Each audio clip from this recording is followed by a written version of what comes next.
Morning everyone. Last class में हमने जो सेकंड वीडियो बनाया था जर्नल एंट्री का, वो हमने देखा था कि उसमें किसी भी जर्नल एंट्री को रिकॉर्ड कैसे करना, वो डेट वाइज होता है। ठीक है, यहाँ पर कोई पर्टिकुलर अगर आपको कैश की एंट्री ढूंढनी हो तो कभी कैश आ रहा है तो डेबिट कर दिया, कभी कैश जा रहा है तो क्रेडिट कर दिया, फिर कैश जा रहा है तो डेबिट कर दिया, कभी कैश जा रहा है तो क्रेडिट कर दिया। तो इस तरीके से क्या होता है कि बहुत सारे दिनों के अंदर बहुत सारी एंट्री रिकॉर्ड होती हैं और उन एंट्री को छांटना हमारे लिए थोड़ा सा मुश्किल हो जाता है। तो इसके केस में हम क्या करेंगे कि हम जो मैंने उस दिन भी बताया था ना आपको कि पर्टिकुलर एंट्री को एक अलग जगह प्लेस कर दें, हम अलग जगह ले जाएं, हम अलग जगह रख दें हम उसको, तो उससे हम कोई भी रिकॉर्ड निकाल सकते हैं। तो ये जो एंट्रियां हैं किस तरीके से आपको लेजर पोस्टिंग में कन्वर्ट करनी जर्नल एंट्री की, तो मैं इसके लिए आपको यहाँ पर सिखा रहा हूँ लेजर पोस्टिंग। तो कोई भी दुनिया का कोई भी लेजर जब आप बनाते हो, तो मैंने कहा ना 4 ही हमारे पास अकाउंट्स होते हैं। कौन कौन से होते हैं? मान लीजिए मैं यहाँ जानबूझ के ले रहा हूँ, एक असेट्स का अकाउंट ले रहा हूँ, तो असेट्स मान लीजिए कैश ही मान लेता हूँ हमारे पास। एक मैं मान लेता हूँ खर्चे का अकाउंट, जैसे रेंट हो गया। एक मैं मान लेता हूँ यहाँ पर कैश असेट्स हो गया,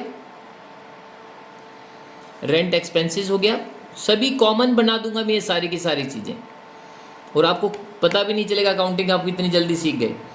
असेट्स और एक्सपेंसेस के बाद ये दोनों डेबिट के कॉलम होते हैं। इसके बाद हमारे पास तीसरा क्या बताया था मैंने? इनकम। इनकम क्या बताया था मैंने? सेल्स। तो एक इनकम का ले लेते हैं हम अकाउंट, और इसके बाद एक ले लेते हैं हम लायबिलिटी का, मान लीजिए क्रेडिटर्स, उधार माल खरीदते हैं तो हम एंट्री। तो जब भी आपका क्या होगा, कोई भी लेजर, यानी कि आपने जर्नल एंट्री में से इन चीज़ों को उठा के कैसे लेजर में पोस्टिंग करना है वो आपने सीखना है। तो देखिए इसमें कॉलम कौन कौन सी चाहिए आपको। ये लेफ्ट साइड में जो दिख रहा है ये डेबिट होता है हमेशा, ये क्रेडिट होता है। ये डेबिट होता है और ये क्रेडिट होता है। ये डेबिट होता है, ये क्रेडिट होता है। लेफ्ट साइड वाला हमेशा डेबिट होता है और ये क्रेडिट होता है।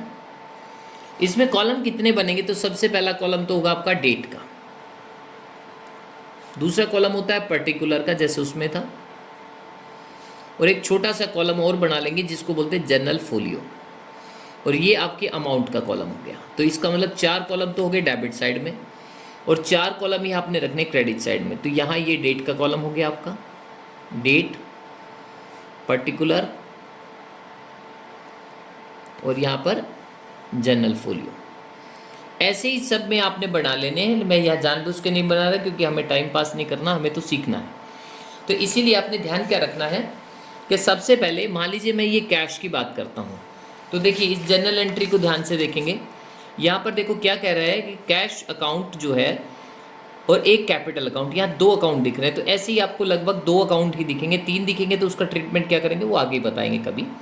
ठीक है, 2 अकाउंट अगर आपको दिख रहे हैं तो एक है कैश अकाउंट डेबिट, एक है कैपिटल। ठीक है, तो मान लीजिए हमारे पास यहाँ कैपिटल अकाउंट है, लायबिलिटी अकाउंट है, मैंने नीचे क्रेडिटर लिखा है, इसकी जगह मैं कैपिटल लिख देता हूँ ताकि एक साथ 2 अकाउंट आप सीख जाएं। कैपिटल ही लिख देता हूँ क्योंकि ये भी लायबिलिटी होती है हमारे लिए।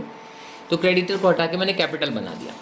अब देखिए करना क्या है, जैसे मान लीजिए मैं यहाँ कहता हूँ कि कैश अकाउंट जो है डेबिट है, तो यहाँ पर आप कैश अकाउंट में आओ और इसके डेबिट साइड में आपने क्या लिखना है?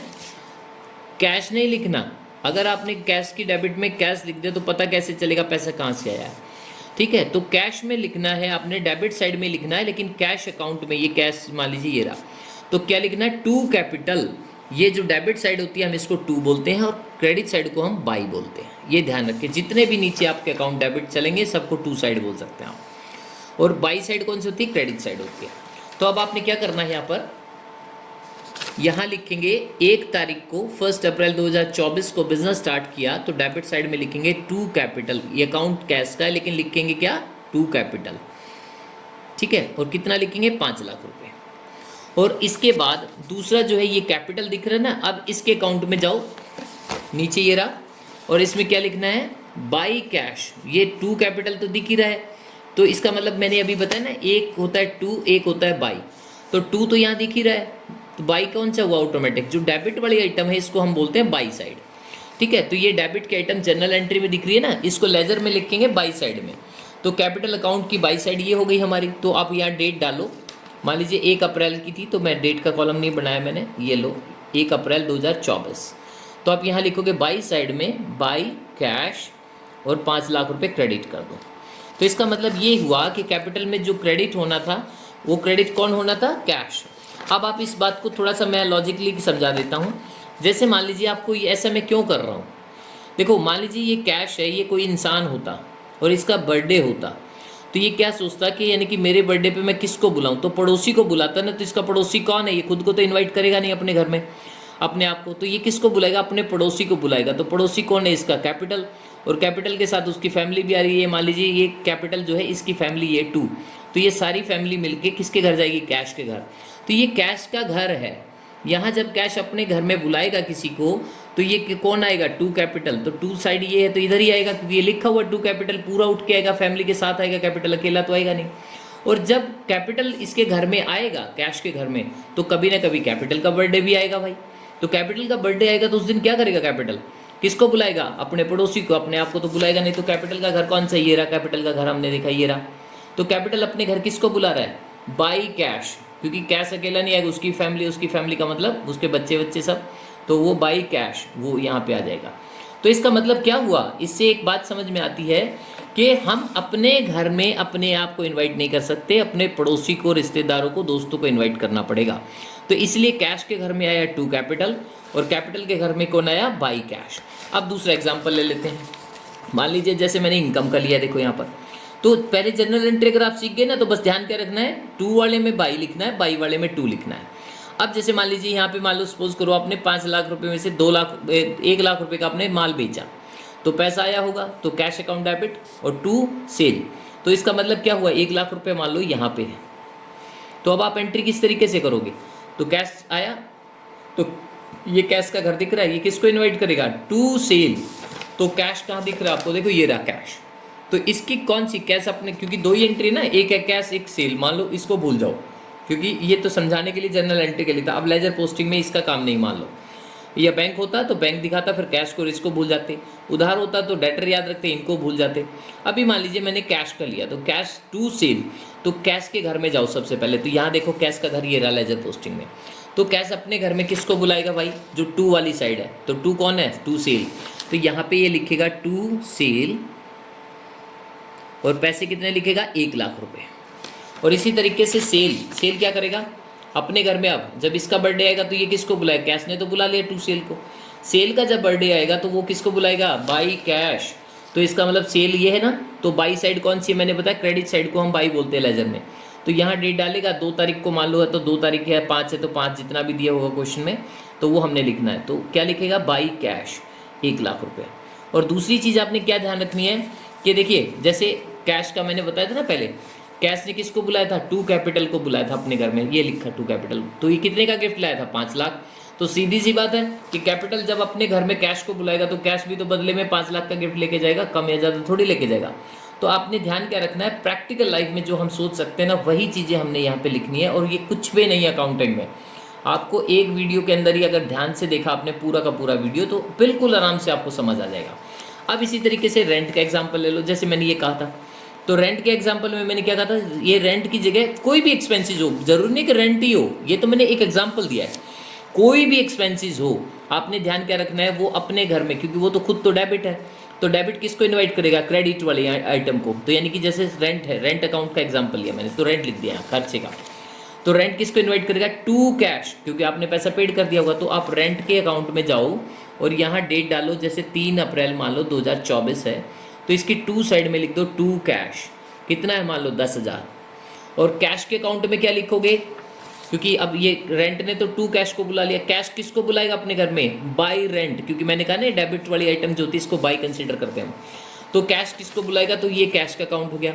अब आपने 3 तारीख को यहाँ पे जाना है और यहाँ पे लिखना है बाई कैश, कितना मान लो 10,000, क्योंकि अगर रेंट के घर में कैश आया था तो 10,000 का गिफ्ट लाया था। तो इसका मतलब कैश के घर में जब कौन आएगा यहाँ पर रेंट, तो रेंट आएगा तो रेंट लिखेंगे हम, रेंट कितना 10,000 का गिफ्ट वो लेके जाएगा।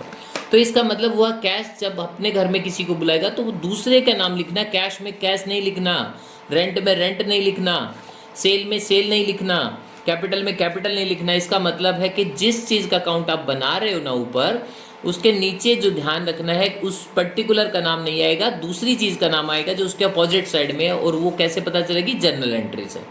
तो कैश में आएगा टू कैपिटल, कैपिटल में आएगा बाई कैश, खर्चे में आएगा कौन, टू वाली आइटम, और टू वाली में कौन आएगा, बाई वाली आइटम। तो प्लांट एंड मशीनरी कोई भी एसेट्स खरीदोगे तो लिखोगे टू कैश, और कैश वाली आइटम में लिखोगे बाई प्लांट एंड मशीनरी।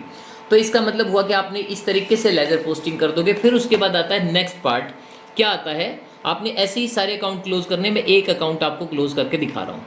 तो जब आप क्या कर लोगे, जब ये सारी एंट्री पोस्टिंग कर देते हो लेजर की, तो आपने क्या करना है, उसके बाद इसका टोटल करना होता है। तो दोनों साइड में से एक साइड ज़्यादा होगी या दोनों साइड बराबर होगी तो बात ही खत्म, फिर तो बस टोटल ही करना, कुछ भी नहीं करना। लेकिन जैसे आपने मान लीजिए, जैसे तराजू होता है ना, एक साइड ज़्यादा होती है एक साइड कम होती है, तो बराबर करने के लिए क्या करते हैं, उधर कुछ ना कुछ रखना पड़ता है, वेट रखो, सामान रखो, कुछ तो रखो ना। तो ठीक इसी तरीके से यहाँ पे करना अपने को कि मान लीजिए डेबिट साइड जो है ना, उसका टोटल आ गया 6 लाख रुपये, ये दिख रहा है हमें कैश में। इसका मतलब है कि मेरे पास कैश कितना आया, 6 लाख रुपये आया। तो 6 लाख रुपये आया, तो इसमें से 10,000 मैंने खर्च कर दिया, तो 5,90,000 रुपये आपने इसमें लिखना है, और दोनों साइड को 6 लाख लिख देना। अब ये 5,90,000 को लिखोगे क्या, तो ये कौन सी साइड थी, बाई, तो आप यहाँ बाई लिखोगे। डेट जो भी क्वेश्चन में आपकी लास्ट डेट हो, वो उस दिन आपने बैलेंस निकालना है, तो आप यहाँ लिखोगे बाय। और ये 590 क्या बचा, अभी बोला मैंने बैलेंस, तो बैलेंस CD यानी कैरेट डाउन। तो इसका मतलब साल जब क्लोज होगा तो कैरेट डाउन बोलना है, और जब आप साल के आखिरी बिगिनिंग में स्टार्ट करोगे इसी बैलेंस के साथ क्वेश्चन को, तो ब्रॉड डाउन लिखना है। अब जैसे मान लीजिए दूसरा अकाउंट फिर दिखा देता हूँ मैं। ये जैसे क्या, रेंट आपने मान लो पूरे साल में 10,000 ही दिया, एक ही बार दिया मान लो, तो आपका यहाँ पे दिख रहा है, इस साइड तो कुछ भी बैलेंस नहीं दिख रहा है। तो आपने जब साल क्लोज होगा यहाँ डेट डालो, और इसके अपोजिट साइड में आपने क्या लिखना है, बाय। तो ये जो 10,000 दिया ना, तो बाय बैलेंस, ठीक है, CD, ठीक है, 10,000। और दूसरा क्या होता है, जितने भी एक्सपेंसेस होते हैं हम उनको कहाँ ले जाते हैं, प्रॉफिट एंड लॉस में। तो इसलिए बैलेंस की जगह हम साल के आखिरी में यहाँ पे बाय बैलेंस की जगह P&L लिख देते हैं, प्रॉफिट एंड लॉस। लेकिन अगर मान लो हर महीने अकाउंट बनाते हो, आप लेजर को टोटल करते हो, तो फिर आप बैलेंस लिखते चलो, ये बैलेंस 10 आ गया, 10 फिर अगले महीने दिया, तो दोनों को मिला के बाय बैलेंस अगली बार 20,000 लिखा जाएगा। ये सेल्स का अकाउंट है। सेल्स आपकी मान लीजिए इधर दिख रही है 1 लाख, तो आप इस महीने के आखिरी में मान लीजिए इसका टोटल करते हो, सपोज करो एक ही बार माल बेचा आपने, तो 1 लाख दिख रहा है, टोटल कर दो नीचे टोटल, और डबल अंडरलाइन कर देना कि यानी कि इस महीने का काम पूरा हो गया। तो हमारे पास इसके बाद क्या है कि इसका सामने, ठीक सामने एक महीने के आखिरी में जो भी डेट आएगी, जैसे अप्रैल है तो 30 अप्रैल लिखा, और यहाँ जो बाई है इसके अपोजिट में क्या होता है, टू साइड। तो बाई कैश, आपका 1 लाख रुपये का नगद माल बेचा था, आप लिखोगे क्या एक महीने के आखिरी में, टू बैलेंस CD। उधर जैसे बाई बच रहा था, अब इस साइड बच गया, कोई बात नहीं, कुछ भी बच सकता है, कोई वो जरूरी थोड़ी है कि डेबिट साइड वाली आइटम का तो बाई साइड में बचेगा और क्रेडिट वाली का टू साइड में बचेगा। तो कितना बैलेंस लिखोगे आप, 1 लाख। इसका मतलब है 1 लाख का माल आपने इस महीने बेचा। अब होगा क्या कि आपका जो नेक्स्ट मंथ जब स्टार्ट करोगे, तो जो ये टू साइड बैलेंस बचे उनको तो बाई साइड में यहाँ ले आना। जैसे मान लीजिए 1 मई को 2024 को आप यहाँ लिखेंगे बाय बैलेंस, जो ये टू बैलेंस था ना, CD की जगह आ जाएगा, नए महीने में स्टार्ट करोगे तो बाय बैलेंस ब्रॉड डाउन, कितना, 1 लाख। अब अगले महीने दोबारा जब आप मान लो 2-3 तारीख को फिर माल बेचोगे, तो बाई कैश में बेचा तो बाई कैश, और 50,000 का माल और यहाँ लिखो, हो गया 1.5 लाख का माल। अगले महीने जब क्लोज करोगे तो यहाँ टू बैलेंस CD कितना करोगे, 1.5 लाख, क्योंकि एक पिछला था, 50 नया हो गया, दोनों महीने का मिला के 1.5 लाख बैलेंस हो गया। तो इस तरीके से बैलेंस निकालते चलोगे।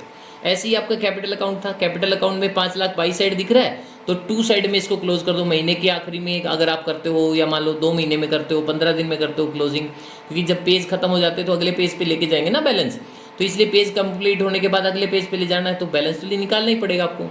और कोई अकाउंट अगर आपका एक ही है पूरे पेज पे, सिर्फ पूरे साल में एक ही बार है, तो उसको आखिरी में क्लोज कर देना, साल के आखिरी में। तो इसलिए बाई कैश लिखे ना 5 लाख, तो इसका टोटल करो नीचे 5 लाख, और उसके बाद ये जो बैलेंस है इसको यहाँ लिखो 2। ये देखा ना बाई कैश से 5 लाख, तो लिखोगे टू बैलेंस कैरेट डाउन, साल के आखिरी में कितना बैलेंस हो गया, 5 लाख। और जब आप इसको शुरुआत में लेके आओगे आगे, तो अपोजिट साइड में लाना। तो इसका मतलब क्लोजिंग कैसे करना, पहले तो फिर से सीख लो। जौन सी ज़्यादा साइड है उस ज़्यादा वाली साइड में से कम वाली साइड को घटा के बैलेंस निकालना, चाहे वो बाई साइड बचे चाहे टू साइड बचे। लिखना आपने क्या है, बैलेंस CD। अगर बाई साइड में बचा तो बाई बैलेंस CD, और टू में बच जाए तो टू बैलेंस CD। और फिर उसके बाद वही बैलेंस जो है ना, बिल्कुल अपोजिट साइड में टोटल के ठीक नीचे आपने लेके आना है, जितना भी आपका बैलेंस बचेगा, ठीक है। और इस तरीके से कोई भी लेजर जो है आपने जर्नल एंट्री से देख के इस तरीके से आपको कर लेना है। अब ये जो बैलेंस बचेंगे ना हमारे, ये किसी एक विशेष जगह जाके पुट करते हैं। तो ये कौन सी जगह होती है, तो इसके लिए मैं आपको है ना एक प्रोसेस बता देता हूँ, अकाउंटिंग का प्रोसेस क्या होता है। बिजनेस में देखो कोई भी आप ट्रांजेक्शन करते हो जिसको हम मॉनेटरी ट्रांजेक्शन बोलते हैं, तो आपने उसको सबसे पहले रिकॉर्ड करना होता है, कभी हम भूल ना जाएं। तो जिसको हम क्या बोलते हैं, जर्नल एंट्री। उसके बाद फिर क्या करना है, इसको पर्टिकुलर ये जो रिकॉर्ड कर दी है एक ही पेज पे बहुत सारी एंट्रियां, इनको अलग अलग जगह पोस्टिंग करते हैं, तो इसको बोलते हैं लेजर पोस्टिंग। तो ये दो पार्ट जो है, एक और एक ये दो, ये हमने अभी तक सीख ली। अब इसके बाद तीसरा जो है इसको समराइजिंग करते हैं हम, जिसमें क्या क्या आता है, ट्रायल बैलेंस, ये क्या होता है, इसके बाद trading account, profit and loss account और बैलेंस शीट। तो हमें यहाँ तक पहुँचना है, तो हम क्या करेंगे अब इसके बाद जो नेक्स्ट वीडियो है उसमें ट्रायल बैलेंस और ट्रेडिंग और P&L और बैलेंस शीट पे थोड़ा सा डिस्कशन करेंगे हम, ठीक है। तो ये लेजर पोस्टिंग में फिर से रिपीट कर देता हूँ, आपने ध्यान क्या रखना है, कैश के अकाउंट में कैश नहीं लिखना है, कैपिटल के अकाउंट में कैपिटल नहीं लिखना है, यानी कि हम अपने घर में अपने आप को इन्वाइट नहीं कर सकते हैं। तो आपने क्या ध्यान रखना है कि इसको इन्वाइट करना है दूसरे अकाउंट को। तो कैश जो है लिखेंगे डेबिट में ही अमाउंट, ध्यान रखना, कैश जो है कैश में लिखा ना डेबिट 5 लाख, तो लिखा मैंने डेबिट ही है 5 लाख रुपए डेबिट साइड में, लेकिन कैश नहीं लिखूंगा, क्या लिखूंगा, टू कैपिटल, ताकि मुझे ध्यान रहे कि मेरे पास क्योंकि कैश अकाउंट है तो पैसा आया होगा, इसका मतलब ये या तो पैसा आएगा या जाएगा। और मैंने आपको पहचान बताई थी कि जब भी कोई एसेट्स आती तो डेबिट होती, तो या कैपिटल में ऑनर ने जब पैसा लगाया था तो पैसा आया था, तो कैश जो है डेबिट हो गया 5 लाख रुपए। कहाँ से आया था पैसा, टू कैपिटल, कैपिटल से आया था। तो ये चीज़ें करके आपने सीखनी है। कोई भी डाउट अगर आपको लगता है तो आप मुझे व्हाट्सअप कर सकते हैं, उसका मैं रिप्लाई देने की पूरी कोशिश करूँगा, ज़रूर आप लोगों को बताऊँगा कि क्या किस तरीके से सीखा जाए। तो ये लेजर हो गया हमारा। अब इसके बाद नेक्स्ट है हमारा ट्रायल बैलेंस।